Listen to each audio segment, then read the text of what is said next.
Mes très chers compatriotes, en ces instants critiques pour notre nation, je m'adresse à vous avec la gravité et la solennité qu'impose la situation.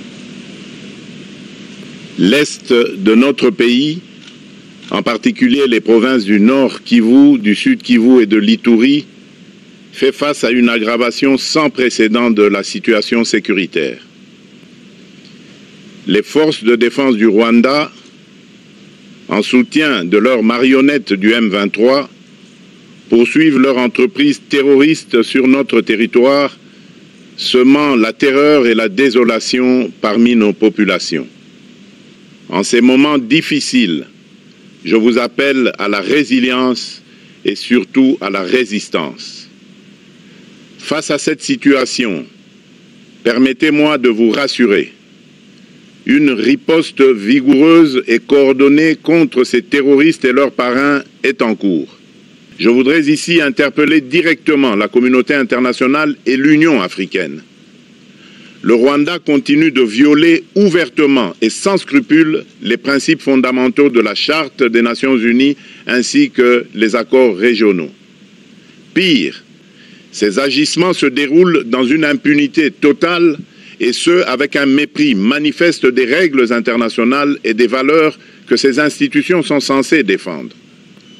Cette attitude arrogante, qui ne cherche même plus à masquer ses forfaits, est une provocation inacceptable à l'égard de notre souveraineté et de la stabilité régionale.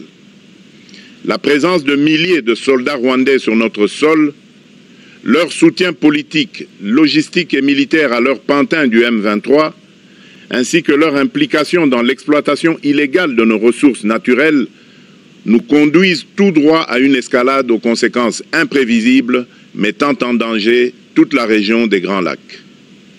Votre silence et votre inaction face à la barbarie du régime de Kigali et aux atrocités perpétrées par ces supplétifs sur notre territoire constituent un affront non seulement à la République démocratique du Congo, mais également aux valeurs universelles de justice et de paix. Le peuple congolais prend acte de cette passivité qui frôle la complicité.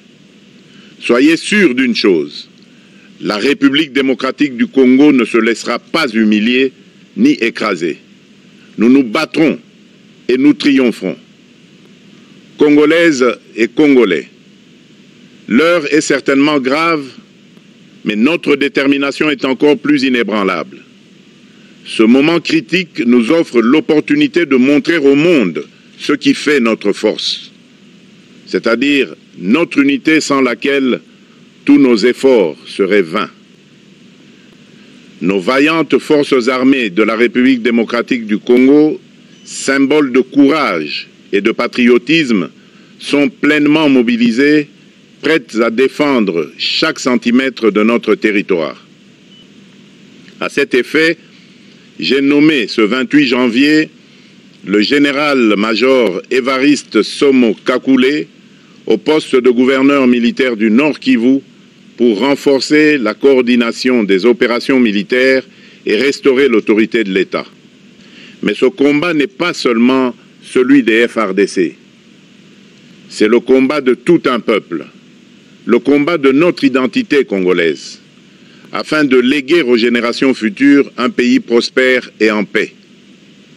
À tous nos compatriotes, dans chaque province, chaque ville, chaque territoire et chaque village, ainsi que ceux de la diaspora, sans distinction d'appartenance ethnique ou politique, unissons nos efforts.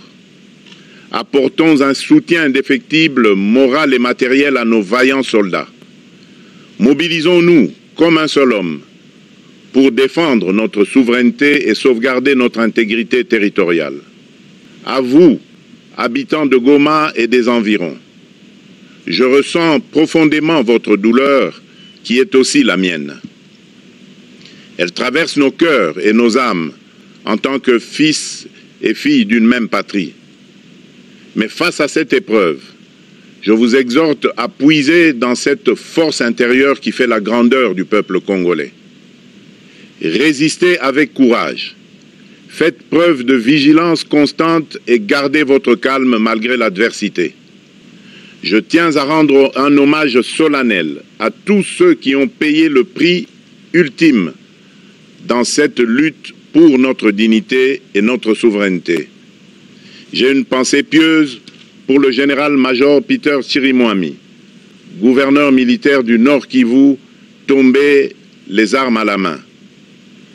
Je m'incline avec respect devant la mémoire de tous nos militaires et de tous les Wazalendo tombés sur le champ d'honneur.